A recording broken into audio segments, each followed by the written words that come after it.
नमस्कार, आपकी अरीरा से मैं प्यारी देवनाथ एक बार हाजिर हूँ फिर से कुछ चटपटी मनोरंजन रोचक कहानी के साथ। आज हमारे साथ जुड़े हैं Sumita Gupta, who is an optometrist and she owns her own clinic. Let's talk more details about it. उससे पहले हम जानेंगे सुमिता से। Hello Sumita, welcome to our show. कैसे हैं आप? मैं बहुत अच्छी हूँ। आप कैसे हो? मैं भी बढ़िया। बताइए आपकी कुछ जानकारी, कुछ interesting about the eyewear. How did you started your journey and also क्या विचार, कैसे ख्याल आया आपके मन में?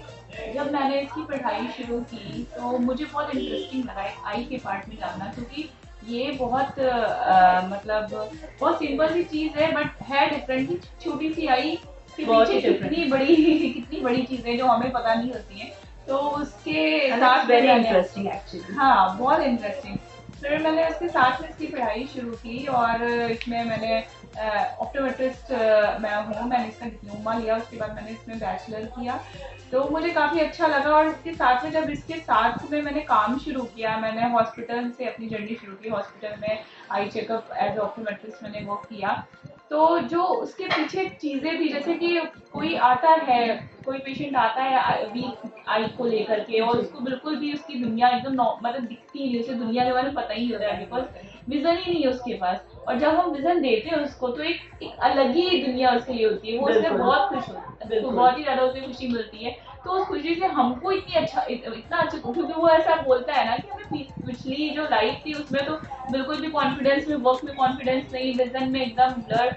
और तो उसके बाद जब उसको हम विजन देते हैं तो उसकी एक ब्लेसिंग से हमको एक अलग ही खुशी मिलती है, आशीर्वाद ही मिलती है, आशीर्वाद भी मिलती है। आप एक सोशल सर्विस जैसा भी काम कर राइट, रहे तो हैं बीइंग अ वो डॉक्टर। खुशी, यस, वो खुशी एकदम अलग खुशी होती है। तो इसीलिए मैंने इसको एज अ करियर स्टार्ट करना चाहा और मैं इसमें इसको करके मैं खुश हूँ। हमारे अधीरा के दर्शकों को बताइए कि ये पढ़ाई में ऐसा क्या अलग होता है जो नॉर्मल पढ़ाई होती है, जैसे डॉक्टर्स होते हैं, हम लोगों को like the terms which you are using, तो ये थोड़ा अलग होता है। इसमें क्या डेप्थ होता है और इसमें अलग क्या होता है? और जो हमारे पास आते हैं जो नॉर्मल पढ़ाई, बहुत बड़े बड़े पढ़ाई लेके आते हैं, हाँ, बहुत सारे प्रॉब्लम्स लेके आते हैं, तो डिटेक्ट करने का कुछ ऐसा क्या मसला होता है उनमें? राइट। तो ऑप्टोमेट्रिस्ट कुछ अलग नहीं है एक्चुअली। ये वर्ड इतना ज्यादा मतलब लोगों के नोन में नहीं है, थोड़ा नोन में नहीं है, नोन में जानकारी नहीं नहीं है। बट ये है सिंपल चीज ही। एक्चुअली ऑप्टोमेट्रिस्ट जो स्टडी होती है मेन ऑप्टिक से स्टडी होती है। ओके।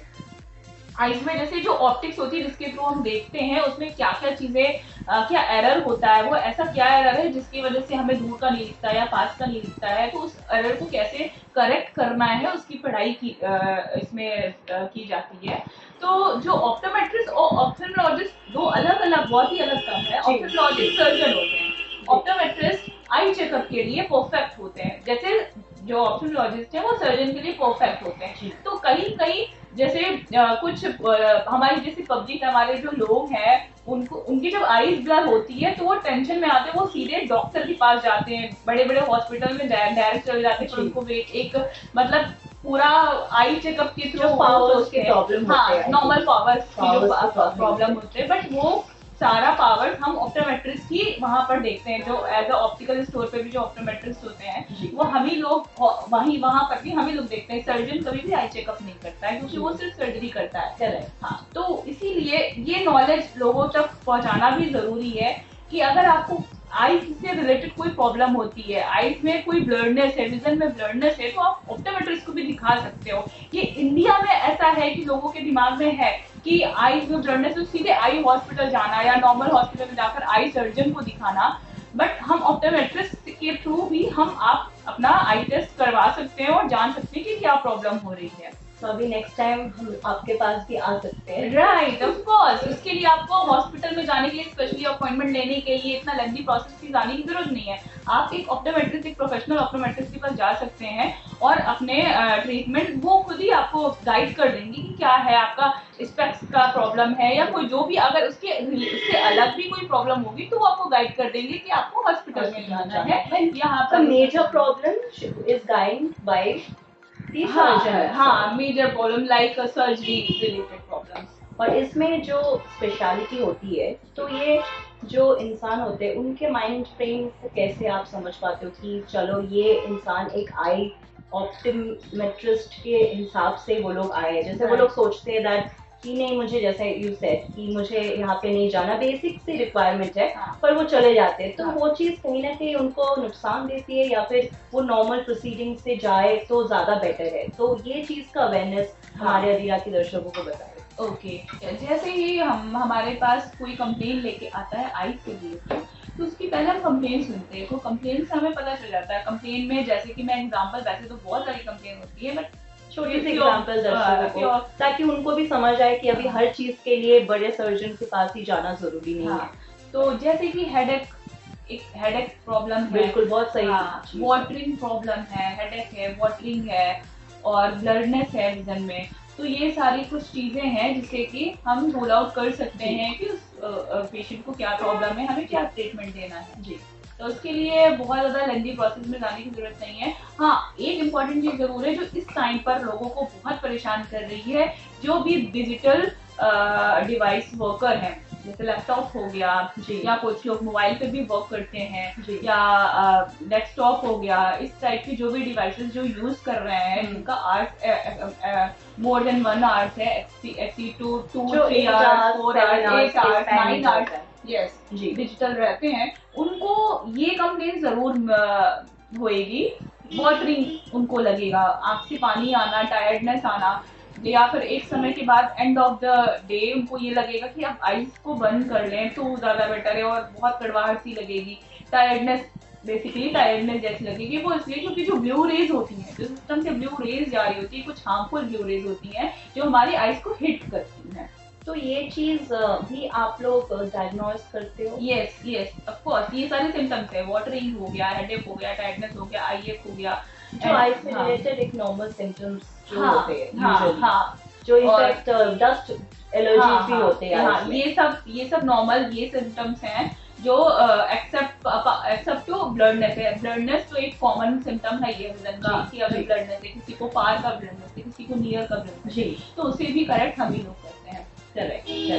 चलिए, ये तो हो गई आपकी जो हमारे पास आते हैं प्रॉब्लम्स लेके, सब चीज़ें लेके। Now coming to a bit of your personal life, जैसे आप एक डॉक्टर हो, आप एक बिजनेस भी चलाती हो, तो कैसे सब कुछ मैनेज होता है, और इसके पीछे कॉन्सेप्ट एकदम से कैसे आया आपके मन में? Like have you thought any time, like when you were childhood, आप पढ़ाई में कैसे?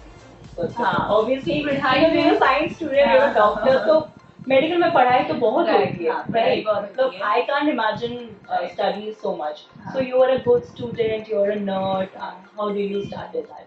मैं एवरेज स्टूडेंट में थी, मैं हमेशा ही एवरेज रही हूँ, मैं बहुत ज्यादा हायर में कभी नहीं गई, बट एक दिमाग में ये था कि मुझे डॉक्टर बनना है, डॉक्टर बनना है, ये तो दिमाग में था। तो मैंने इसलिए बायो लिया अपनी स्टडी में। उसके बाद जब मैंने साइंस साइड अपना कंप्लीट किया, इसके बाद फिर जैसे कि सब ट्राई करते पीएमटी, उस टाइम पे पीएमटी चलता था उसमें, तो वो उसमें हमने ट्राई किया, पढ़ाई की, बट इतनी तो अच्छी स्टूडेंट नहीं थी कि मैं पीएमटी क्रॉस कर पाती, मतलब वो होप भी छोड़ दी, 1-2 साल ट्राई किया। फिर उसके बाद मैंने इसमें इस आई के सेगमेंट को लिया। मुझे जब ये पता चला एक ऑप्टोमेट्रिस्ट है, एक ऑप्टोमेट्रिस्ट आई को यंग हो and coming to a new vision, मतलब सारी चीजों से थोड़ा सा हटके उसमें आपने सोच डाला, that's a very good, you know. तो जब उसके बारे में जब उसकी एनाटॉमी पढ़ी, तो उस एनाटॉमी से मुझे कुछ अलग ही लगा कि नहीं भाई, ये पार्ट बहुत अच्छा है, मुझे इसके बारे में जानना है।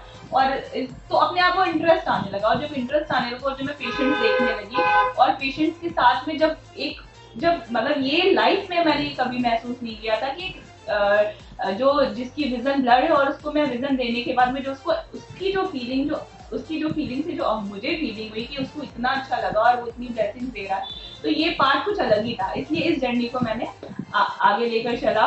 और रही बात एंटरप्रेन्योर की, कि मैं खुद एक सेल्फ बिजनेस वूमन कैसे बनी, तो वो इस तरीके से बनी कि जब मैंने 12 इयर्स लगाए, 10 to 12 इयर्स मेरा जॉब का रहा।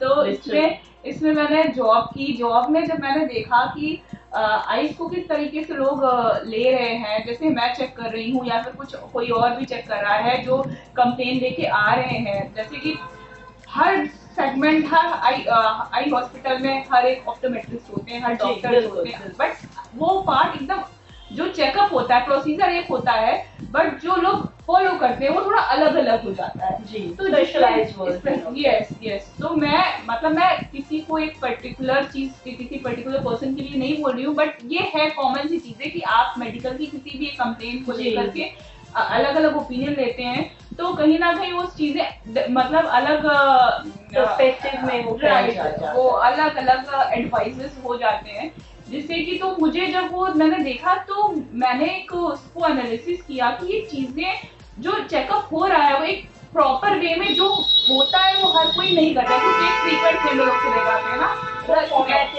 हाँ, एक रश में चले जाते हैं, हाँ कि एक छोटा सा एक इसको रश में चले गए, उसको एक थोरो नहीं दिया, तो जो पेशेंट है वो बहुत ज्यादा कंफर्ट में नहीं आ पाता है। तो जब वो मैंने देखा और उस प्रोसेस को लेकर के तो फिर मैंने ये डिसाइड किया मुझे जॉब नहीं करना है, मुझे खुद अपना वेंचर स्टार्ट करके जो ये प्रॉब्लम है, ताकि क्योंकि आप जॉब में कोई और ओनर होता है, आप उसके प्रोसीजर को आप फॉलो करना पड़ता है ना, उसके प्रोसेस को फॉलो करना पड़ता है, ये सोच अपने आप में हाँ, बहुत एक बड़ी बात ताकि है, ताकि मैं एक सही राय दे सकूं, जो जो लोग इस चीज से अवेयर नहीं हो पा रहे हैं, एक सही राय पहुंच सके, जो उनको ट्रीटमेंट चाहिए वो क्या ट्रीटमेंट है, वो किस पर्पज से, कोई चश्मा लेने आता है आपके पास तो वो किस पर्पज से चश्मा ले रहा है ना, यहाँ पे एक सेल का पार्ट नहीं जुड़ना चाहिए, पहले उसका ट्रीटमेंट होना चाहिए, जो पर्पज है वो सॉल्व होना चाहिए जी। तो ये सब ड्रिवन भी होता है, इसलिए सिर्फ इसी प्रोसेस को लेकर के, क्योंकि वो हर जगह लोग सबसे ज्यादा बिजनेस में आ जाते हैं, वो चाहे ऑप्टिकल हो या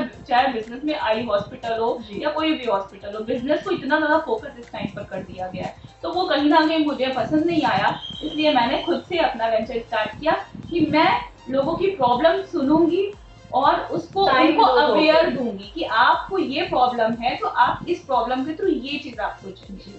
तो आप इमोशनली कनेक्ट होते हो पेशेंट का, ऐसा कोई उतार चढ़ाव आपके निजी जीवन में जिसकी वजह से आपको लगा पोस्ट कोविड भी बिजनेस नहीं चल रहा है, तो कभी ऐसा ख्याल आया कि चलो वापस जाके organization, because you are a doctor, कहीं पे भी आप काम कर सकते हो, कभी ऐसा आया कि you thought no I will take a time and I will do entrepreneurship on the way itself? Covid time में सच में ये सबके लिए ही बहुत ही शॉकिंग चीज थी, क्योंकि लाइफ में लोगों ने ये लॉकडाउन पीरियड कभी नहीं देखा था इस तरीके से, तो इस टाइम में हाँ हम भी इफेक्ट हुए थे, सब इफेक्ट हुए थे, और उस टाइम पर अच्छा चश्मा एक बहुत ही डिफिकल्ट पार्ट हो गया था, क्योंकि सारा चीज लॉकडाउन में सब बंद था और चश्मा किसी का टूट जा रहा है, कुछ हो जा रहा है, तो वो उसकी विजन ही खत्म, मतलब वो कैसे अपना काम करे, घर के अंदर भी विजन तो चाहिए ही, तो उस टाइम पर लोगों को बहुत तकलीफ हुई, तो हम जैसे हम और हमारे कुछ और जो ऑप्टिकल्स रन कर रहे हैं वो लोग जो अपने पर्सनल उनके कस्टमर या उनके पास कॉल आ रही है लोगों की, तो किसी ना किसी तरीके से उनको घर के अंदर मशीन रख करके लेंसेज किसी तरीके से कोरियर करा करके सैनिटाइज करा करके सब कुछ करके उनको डिलीवर करना, तो हमने भी कुछ लोगों को किया इस तरीके से चैलेंजेस को एक्सेप्ट करके रखते हुए आपने तो इस चीज को इम्पोर्टेंट रखते हुए कि चश्मा भी एक इम्पोर्टेंट चीज है, तो गवर्नमेंट ने हम लोगों को थोड़ा सा छूट भी दिया कि लॉकडाउन में ऑप्टिकल स्टोर खुल सकते हैं। Correct. Now coming to you as a personal, what kind of person you are you like very active और आप शांत धीमे मिजाज के हो, कैसे आप पर्सनल और प्रोफेशनल बैलेंस करके सब चीजें लेके चलते हो, because professional being a business woman it becomes a bit different from regular life, regular working life, so tell about us that. So being a business woman, मुझे ऐसा लगता है कि एक वुमेन को एक पर्सनल, अगर वो सारी चीज हैंडल कर रही है, एक वुमेन अच्छी बेटी, अच्छी माँ, अच्छी पत्नी, सब कुछ बन सकती है, तो एंटरप्रेन्योर भी बहुत अच्छी बनती ही है, बन रही है, तो उसको देखते हुए मुझे ये लगता है कि डिपेंडेंसी अच्छी नहीं है जी, एक वुमेन को डिपेंडेंट नहीं होना चाहिए, सेल्फ डिपेंड उसका हक है, वो हो सकती है, अगर उसके माइंड में है, उसको इंटरेस्ट है, तो बिल्कुल उसको करना चाहिए, क्योंकि वो उसका कहीं ना कहीं इंटरेस्ट है, जो भी बिजनेस कर रहा है, जो भी कर रहा है, कोई फैशन डिजाइनर है, कोई डॉक्टर है, कोई इंजीनियर है, कोई पायलट है, तो उसका वो इंटरेस्ट है, वो उसकी खुशी है, जी, वो उसका हक है, आप मतलब उसका हक कोई नहीं छीन सकता। तो ये हर एक वुमन को ये एनालाइज करना चाहिए कि जो उसका जिस पार्ट में इंटरेस्ट है वो उसको as a business, as a passion लेके चल सकती है। करेक्ट। अदीरा के दर्शकों को कुछ खास मैसेज आपकी तरफ से, because you are young, dynamic and now you have everything right now. Adira के लिए मैं तो फैबुलस, मतलब एक्स्ट्रा, एक्सट्रीमली, इसके लिए कुछ वर्ड ही नहीं है कि मैं इसके लिए क्या बोलूँ, क्योंकि मुझे इतना अच्छा लगा कि स्पेशली वुमेन एम्पावरमेंट के लिए कोई, स्पेशली वुमेन को दिखाने के लिए, वुमेन की पावर को दिखाने के लिए कोई सामने आया ग्रुप ऐसा, और जिसके लिए मैं सच में, मैं रियल बता रही हूँ, मुझे दिल से बहुत अच्छा लगा कि एक वुमेन्स को आगे बढ़ाने के लिए ये ग्रुप आया, स्पेशली वुमेन को, जो वुमेन्स कर रही हैं उनको सपोर्ट कर रहा है ये ग्रुप। तो इससे वुमेन को एक अलग ही कॉन्फिडेंस आएगा। तो ये मतलब इसके लिए मेरे पास वर्ड नहीं है, शायद मेरे पास वर्ड की कमी पड़ जाएगी कि मैं इसको कैसे अप्रिशिएट करूँ। Thank you so much Sumita, ऐसे ही खबरों के साथ हमारे साथ जुड़े रहेगा। नेक्स्ट एपिसोड में फिर आएंगे कुछ और चटपटी मजेदार कहानी के साथ। Thank you so much.